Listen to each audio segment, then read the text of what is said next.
Hello, higher historians, and welcome to your next lesson, which is on Issue 4, an evaluation of the reasons why the US lost the war in Vietnam. Now, this presentation is quite a long presentation because we're going over each of the factors for the reasons why the US lost the war in Vietnam. I'm not expecting you to sit down and watch this all in one go. Even if you want to just do a factor at a time, then go away and do work for another subject, that's totally fine.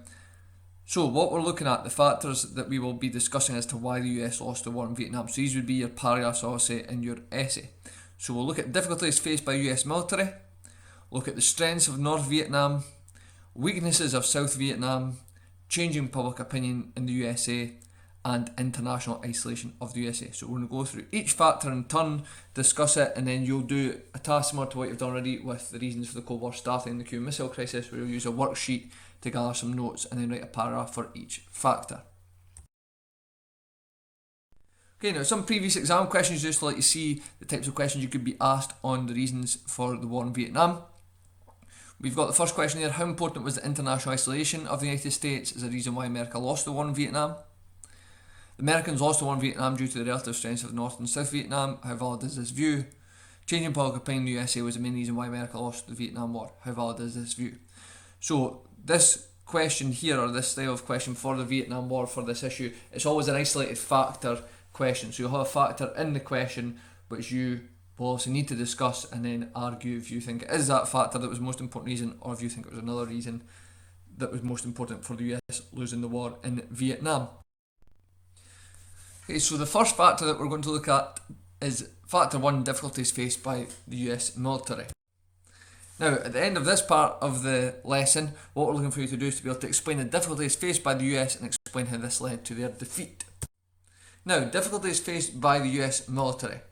Now, the terrain in Vietnam, so the land that we're referring to ultimately, didn't suit the US military strengths in terms of their air power and firepower. Now remember, America is, in terms of military might here, probably the strongest country in the world at this time, really the world's only superpower, it could be argued. So its military capability was massive. However, the terrain in Vietnam didn't suit US military strengths of air power and firepower. You can see here some images from the war in Vietnam in terms of soldiers wading their way through some water in the Vietnam jungles, and you can see as well the terrain there in Vietnam. There's a lot of mountains, lots of hills, very dense forests, very dense jungles, so it's a difficult country to be fighting in. Now I've put a wee YouTube link there for Forrest Gump Vietnam. I'll put the link for that in the instructions, but that's just a clip from Forrest Gump to let you see the issues in terms of what US soldiers were facing in Vietnam in terms of the terrain. So the terrain didn't suit US military strengths of air power and firepower, and this ultimately leads to them losing the war because they can't use their strengths to win this war. So the strengths that they have with air power and firepower isn't much use in Vietnam due to terrain. Now there's also difficulties as US soldiers didn't know which Vietnamese citizens were actually the enemy, so this led to a lot of stress and a lot of confusion and a lot of paranoia, because they were fighting against an enemy known as the Vietcong, which we'll look at, who could blend in just look like ordinary civilians. And because the Vietcong had men and women fighting for them, it made it very, very difficult to actually work out who was the enemy that they were fighting against. So that caused a lot of stress, confusion and paranoia for the US soldiers, and is another reason why they lose the war. So this image here shows you this is some members of the Vietcong, so they might just appear like ordinary civilians, and they might be dressed very similar to that. However, they could also have a weapon at their disposal, ready to use against the US soldiers. So it's very, very difficult to spot who was the enemy and who was actually civilians. As I mentioned as well, in the Vietcong, women were also part of the Vietcong as well, so that made it even more difficult to distinguish who the enemy was. And you've got an example there of children. So the Vietcong, although not as commonly, did have younger children who were part of their effort to defeat the US soldiers as well. Now there are also problems within the US Army as well, in terms of short commissions, so how long soldiers actually found themselves in Vietnam. So short commissions for officers and the rotation of troops led to a lot of expertise being lost in the field. So you only had soldiers really fighting in Vietnam for say a year, but it meant they weren't getting used to the terrain, they weren't getting used to the tactics that were being used. There wasn't a lot of experience being built up in Vietnam, which was a massive problem. Now this is Larry Wayne Chaffin. Now he served in Vietnam for exactly 1 year, and when the photo was taken he was just 19. So it was taken on June 18th, 1965. So you had a lot of young soldiers that were there fighting as well, only really serving for a short period of time, so very, very inexperienced. You see on his helmet there what he's written, "War is hell," ultimately portraying the feeling of a lot of US soldiers at this time. Now, the US soldiers were very, very brave, but a minority of them didn't actually believe in the war, and many were also reluctant conscripts. So because the US Army needed a lot of men to fight in Vietnam, they introduced conscription. This is also known as the draft, where people are forced to join. Now, some men refused to go and fight in the Vietnam War, and probably the most famous conscientious objector from the Vietnam War era is Muhammad Ali, the famous boxer. So he refused to go and fight in the Vietnam War. He said the draft is about white people sending black people to fight yellow people to protect the country they stole from the red people. So ultimately he disagreed with the war in Vietnam, and he didn't feel like he should need to go out and fight. So he's an example of a reluctant conscript who actually refused to go out and fight.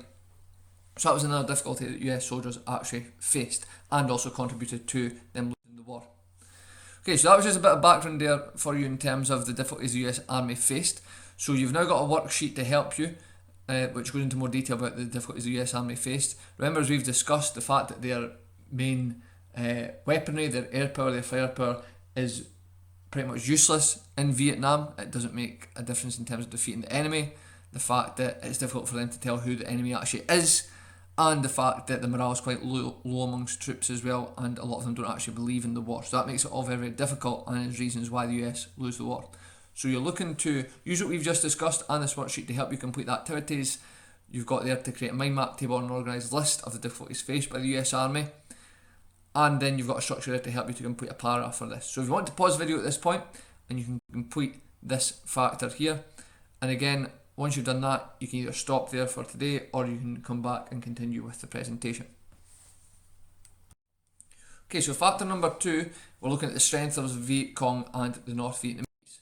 Now, at the end of this part of the lesson, what we're looking for you to do is to be able to explain the strengths of the Vietcong tactics that they used in the Vietnam War, and why this made it difficult for the US soldiers.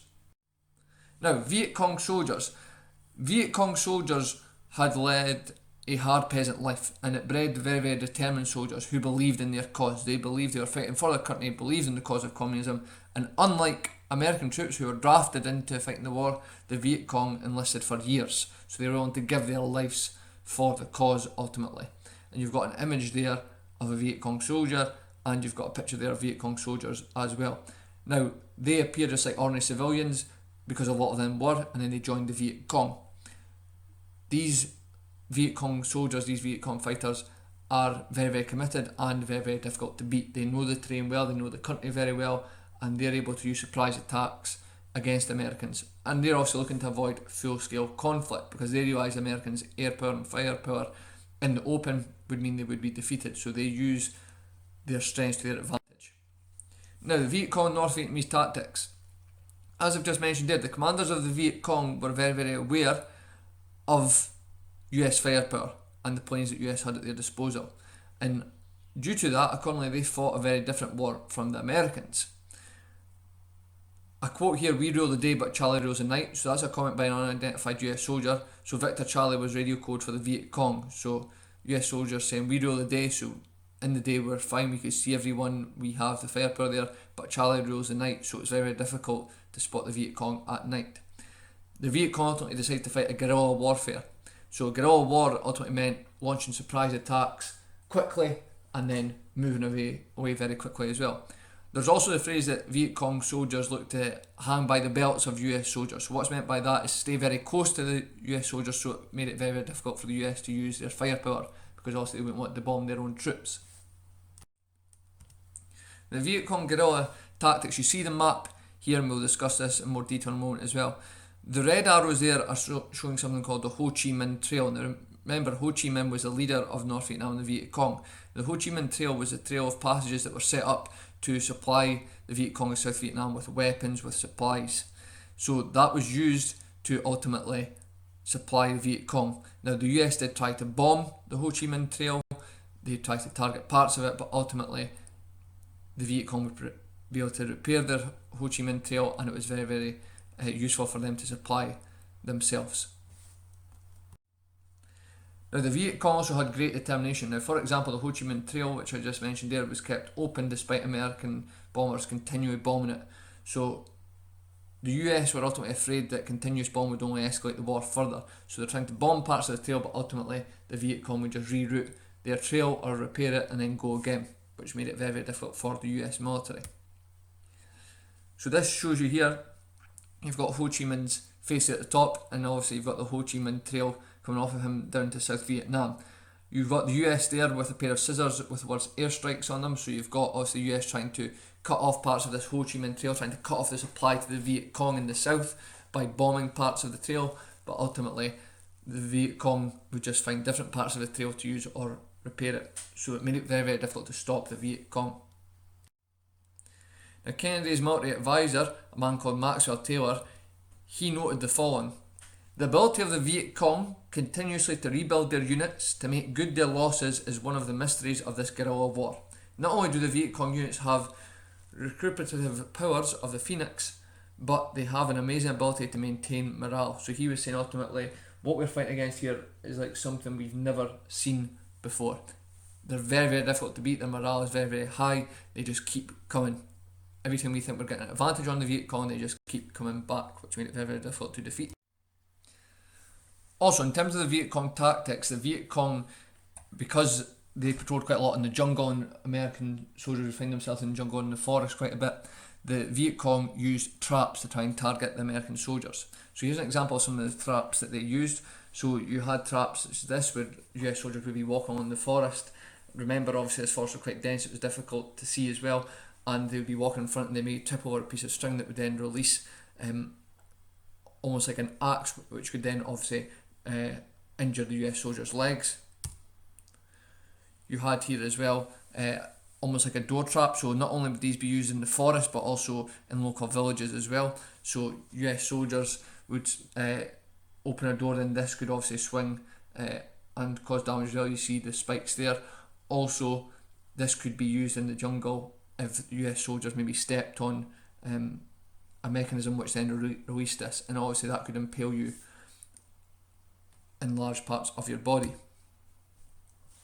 You also had pits that the Viet Cong would make, obviously filled with large spikes as well. Some of the spikes would actually be made out of bamboo, which would be sharpened, so again very, very painful, could cause a lot of injury. So US soldiers could find themselves walking in the forest, and the next step takes them into a pit. Now sometimes these pits were also covered in human feces, and the reason for that was when the US soldiers would get injured, that would then cause their wounds to be infected.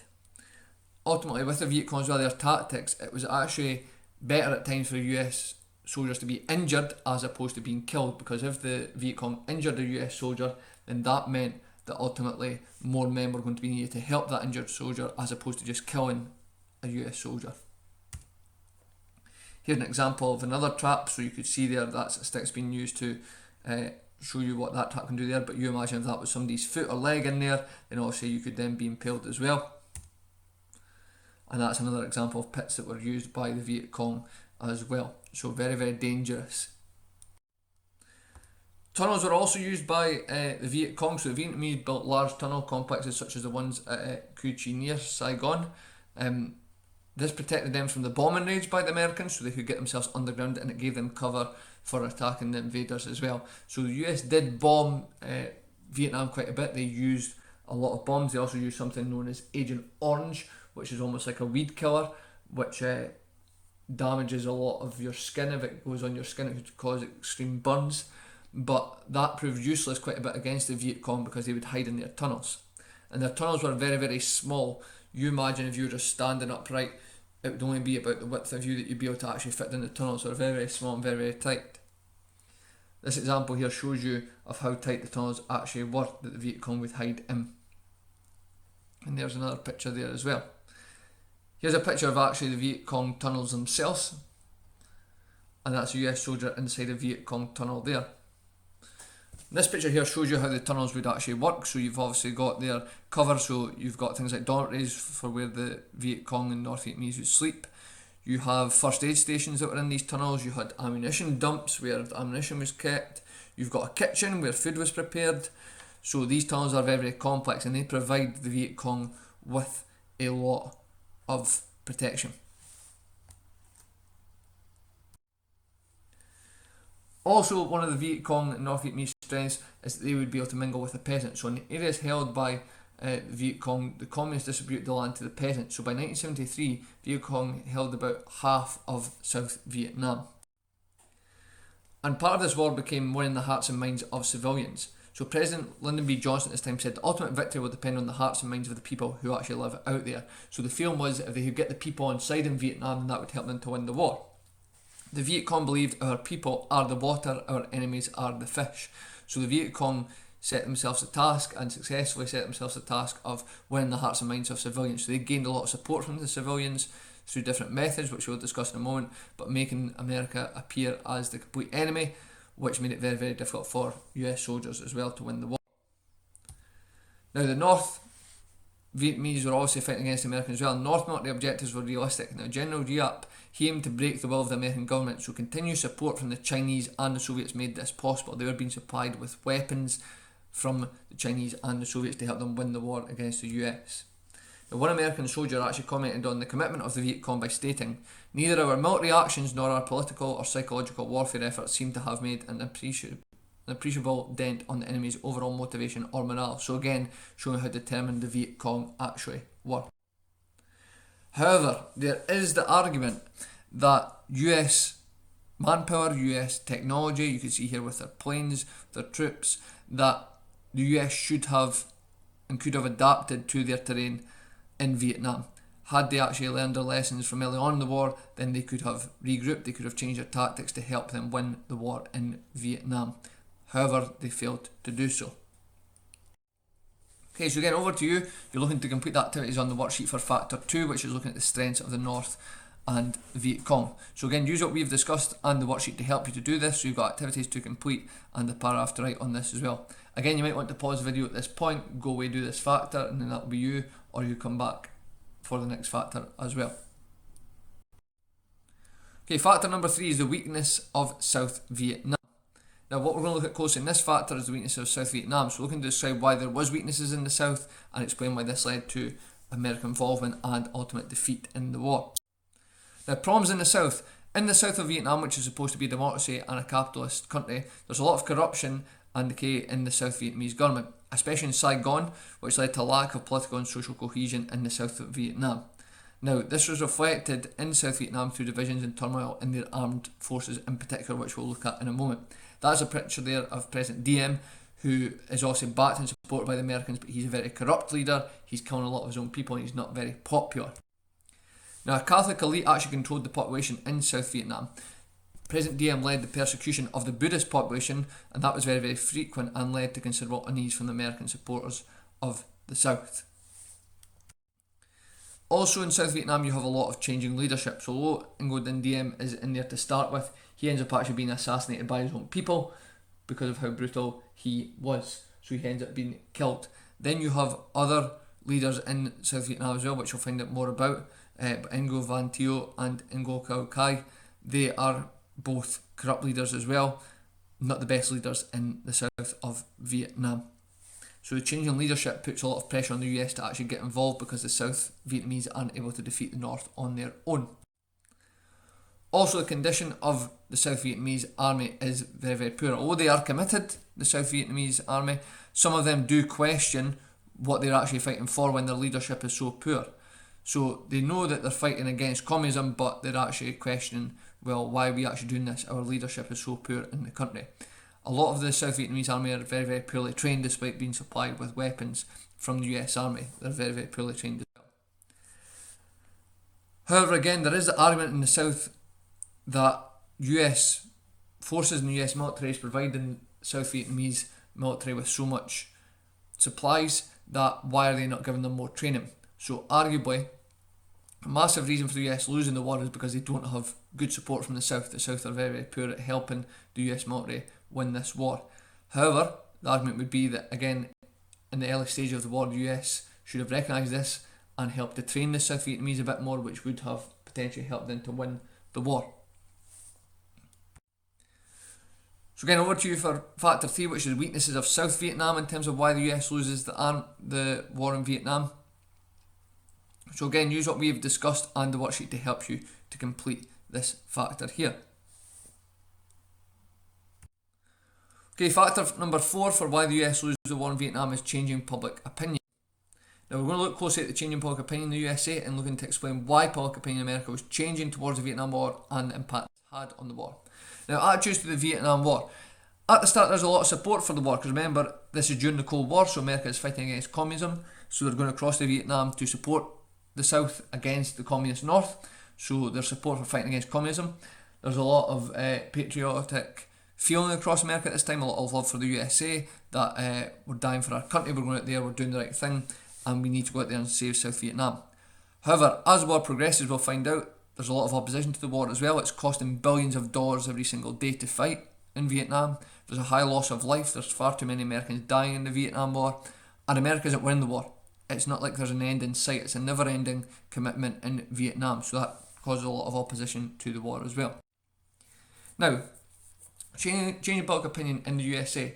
Now, at the start, as I mentioned, there was a lot of support for the war in Vietnam to start with. However, as the war started to progress, things started to change. The public opposition was actually supported by the press, and this was arguably the main reason for US troops withdrawing. You could argue maybe the main reason why they lost, but that will be up to you when you write the essay on this. Now, the reason that public opinion changes so much in the USA at this time is because Vietnam was a media war. It was the first television war, so to say, because at this time in America and across the world, a lot of people now had televisions in their houses, so they could actually see every single day what was happening in Vietnam. They could witness the atrocities that were going on, and it changed people's opinion towards the war.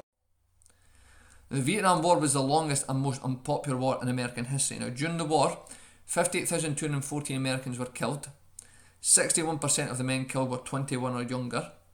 304,000 were wounded. 75,000 were left severely disabled, and the United States spent over $200 billion on the war. You can see on the left hand side here some pictures from some of the protests. Johnson is a war criminal, no destruction in Vietnam. Now, despite overwhelming military superiority, despite the fact that America had the superiority in Vietnam, the US could not win in Vietnam, and the war became unpopular at home.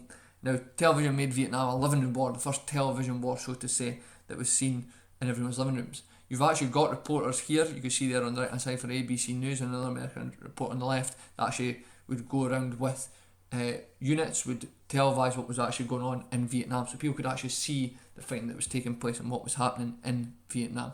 And this exposure was like something that people had never had before. Now, TV broadcasts reported body counts, they reported atrocities that were taking place, they reported the fact that troop morale was declining, and the lack of gains in the war as well. These sort of images were being broadcast across America, which obviously changed people's opinion towards the war. They would also report in terms of the amount of people that were being killed. They would report on the amount of US forces that were actually in Vietnam as well. And as I mentioned, they would report on the atrocities that were taking place, so innocent civilians being killed, being tortured as well in Vietnam. And what we'll look at, the My Lai massacre, which changed public opinion as well. The My Lai massacre was a massive issue in Vietnam. You've got there as well innocent civilians being injured through things like the use of Agent Orange, which burns their skin. So the main reasons for changing public opinion. Now, there's a number of reasons for this change in public opinion. Now, these include the Tet Offensive, the My Lai massacre, protests in the USA, the fact the USA is a democracy causes public opinion to change, and the popularity of presidents in the USA as well. Now, there had always been anti-war protests, but in particular in America this changed in 1968 due to something known as the Tet Offensive. The Tet Offensive, what this was, in 1968 North Vietnam and the NLS, the Vietcong, launched coordinated attacks against major southern cities. Now, these attacks, known as the Tet Offensive, were designed to force President Johnson and his administration to the bargaining table to say, come on, let's discuss this. Now, the Tet Offensive, the Vietcong attacked large towns and cities to try and draw out the US Army. Now, in military terms, it was actually a victory for the US forces. 37,000 Vietcong troops were killed or injured, and 2,500 Americans were killed or injured. However, despite these heavy losses for the Vietcong, it showed that the Vietcong had unlimited supplies of men and women who were willing to fight to overthrow the South Vietnamese government.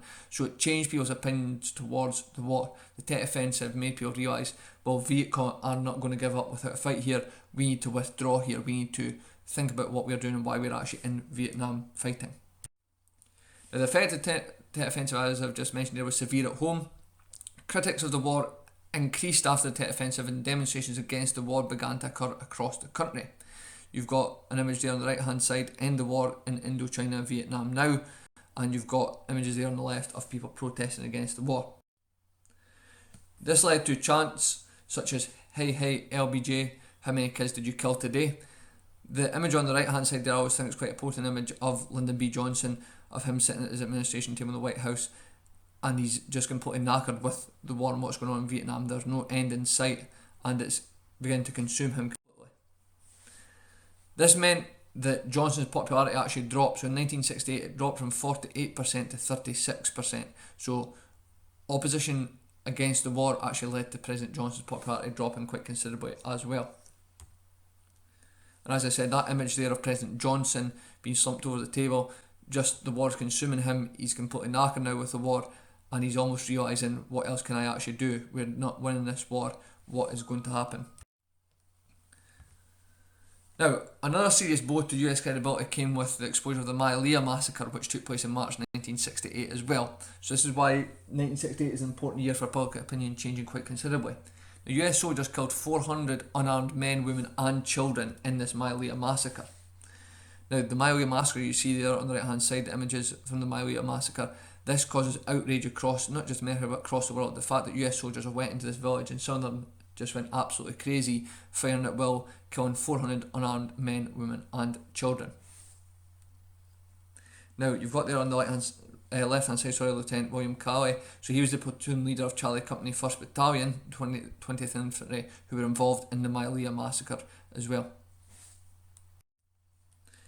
Anti-war protests then start to spread across America. So the Vietnam War caused a great division among the American population. So although you still had some people that supported the war, there is also now big opposition to the war as well. Now, it was hard for Americans to believe that they were defending America by fighting a war which was actually 8,000 miles away. It'd be different if the war was closer to home, but this brought out a lot of tension as well. Now, in particular, a group of people in the USA which campaigned against the war quite considerably were students. For numerous reasons, but due to the fact so many young Americans were being killed in Vietnam, led to students coordinating quite an effort to protest against the war. Now, several protests took place across major cities in the USA. One took place at Kent State University, which took place on May 4th, 1970. At this Kent State University protest, 4 students were actually shot dead in the protests and 11 students were wounded. So you can't underestimate here how important this is in America. The fact that people are actually being killed protesting in America against the war shows you how much public opinion is changing, and again that causes outrage. Another protest takes place at Jackson State University on the May 10th, 1970, and there 2 students are actually shot dead and 12 are wounded. So again, it shows you the opposition that is existing against the war in Vietnam, that people are actually being killed at home protesting against it. This is some propaganda images that have been released here. You've got here, "Stop the bombing in Vietnam, but it's okay over here," police headquarters. And one mother to cry, "They are killing our babies in Vietnam and in our own backyard." So the fact that people are now being killed protesting against the war, opposition against the government, was changing quite considerably. Many of the popular songs which were written at the time in America as well were also written in protest against the war in Vietnam, such as "Where Have All the Flowers Gone" and "Blowing in the Wind."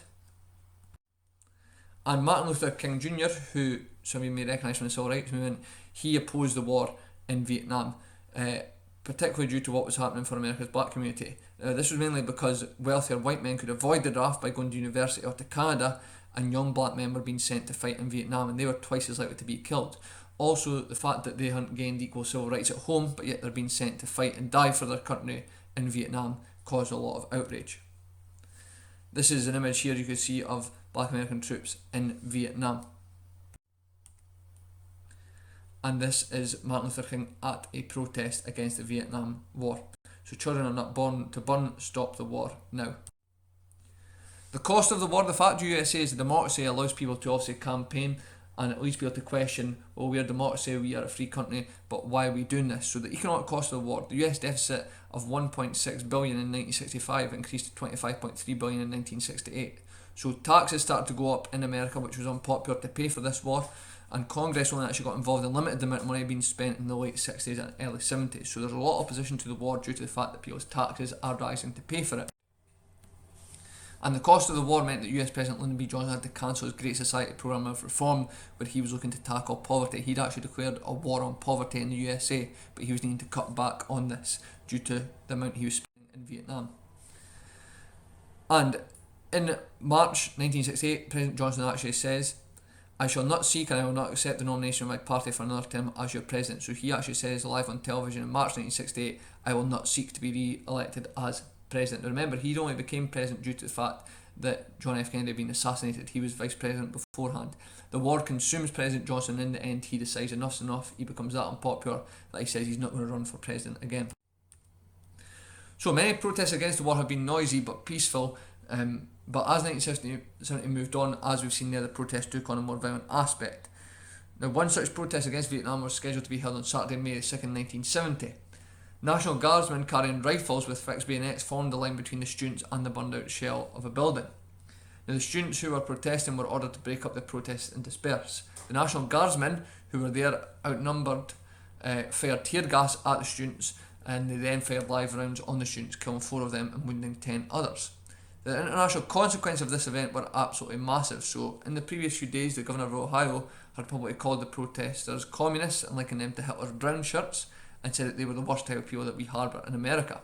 However, the images throughout the world barely showed this. The photograph of the body of Jeffrey Miller with a young lady by him screaming about the soldiers shooting the students made the front pages throughout the world. So it was incidents such as this that led Westmoreland to state that the media had effectively been of great help to the Vietcong during the war in Vietnam. So it may be difficult to imagine, but public opinion changing at home is a massive reason why America loses the war, because they can't continue to fight the war with how unpopular it is at home. This is images here of that protest that took place, and you can see here people who are injured and the image of the man being killed as well. Now, opposition to Lyndon B. Johnson. So the fact that the USA was a democracy, as we've discussed, in a democracy, public pressure and perception mattered. Now, Vietcong became an election issue as a result. The war was very, very expensive to run, as we've discussed as well. It cost billions of dollars. Johnson did pass the civil rights legislation as well as medical help and a war on poverty, but all of this caused lots and lots of money, and taxes were raised. As casualties started to mount and successes seemed further away, Johnson's popularity continued to plummet. And then as the debate goes on in terms of how much opposition Johnson is facing, there was pressure from the Hawks, who agreed with the Vietnam War and increased escalation of troops. So you've got to remember there is still people who support the war in Vietnam. So Lyndon B. Johnson is trying to balance both sides. He's got people who are against the war and people who are supporting the war. And many older generations who'd seen the victory of World War II as proof that force was the only international language, ultimately they felt that it was right that they push on in Vietnam. However, as we just discussed, Lyndon B. Johnson does not seek re-election in 1969, and the man who became president was Richard Nixon. Now, Richard Nixon replaced Lyndon B. Johnson. So Nixon proposed a withdrawal of 60,000 troops in 1969 and making the South Vietnamese responsible for their own defence, saying let South Vietnam defend themselves. Now, this was known as the policy of Vietnamisation. Now, for this policy to succeed, the North Vietnam and the Vietcong would have to be forced to negotiate in order to achieve a ceasefire between both sides. Now, once this ceasefire was agreed, then the USA could disengage completely from Vietnam. And a peace agreement was made. So in January 1973, the American war in Vietnam finally came to an end. So there would be a ceasefire in South Vietnam, Laos and Cambodia. US forces would leave South Vietnam within 60 days of the agreement, and all US prisoners of war would be released.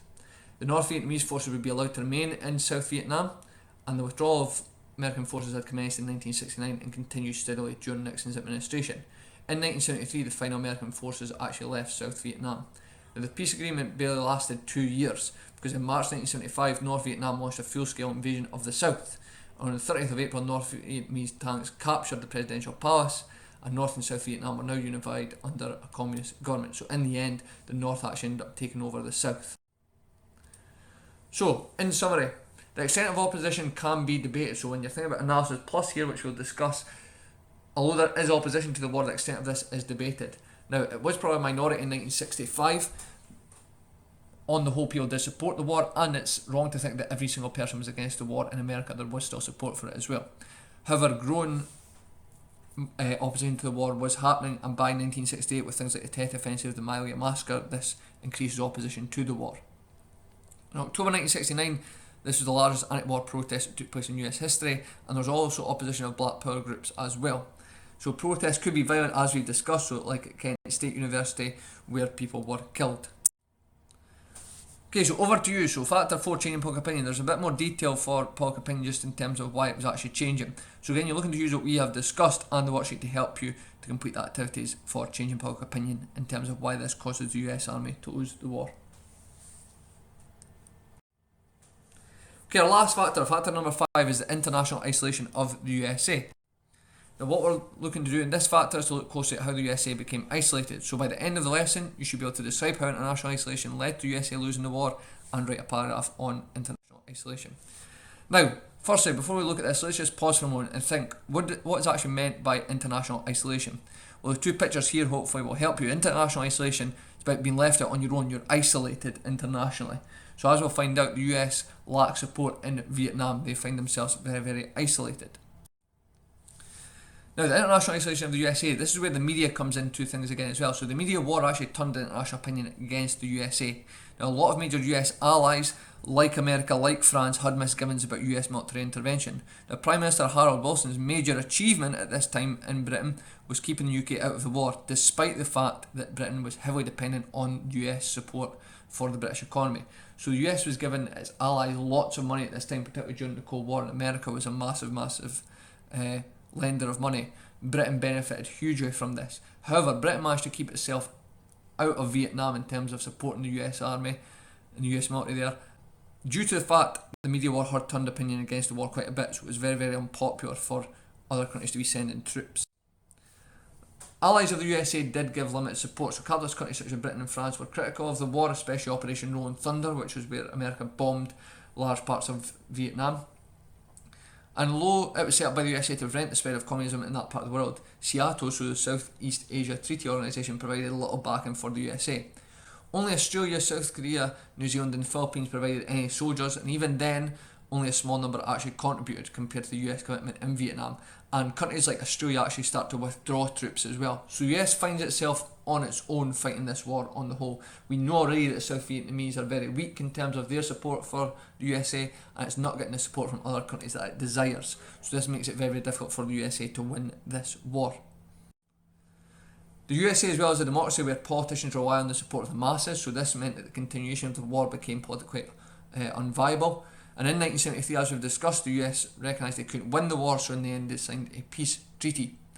Now, ultimately, their domino theory proved wrong. So while Laos and Cambodia did become communist, countries like Thailand, Burma and Malaysia did not become communist. So all that fighting in Vietnam, people now argue, was for limited reasons. Okay, so that's our last factor there, factor number 5, which is international isolation. So again, you're looking to use what we have discussed and the worksheet to help you to complete the activities on international isolation of the USA as another reason why the US lost the war in Vietnam. Okay, so thank you for listening to the presentation. Hopefully that's helped you to improve your understanding of why the US loses the war in Vietnam. So what you're looking to do and upload via Teams is to complete the activities and paragraphs for each of the 5 factors as to why the US lost the war in Vietnam. So you've got difficulties faced by US military, strength of the North Vietnam and Vietcong, weaknesses of South Vietnam, changing public opinion in the USA, and international isolation of the USA. Again, if there's any questions at all about anything we've discussed, then just let Mrs. Forte or myself know. Thank you.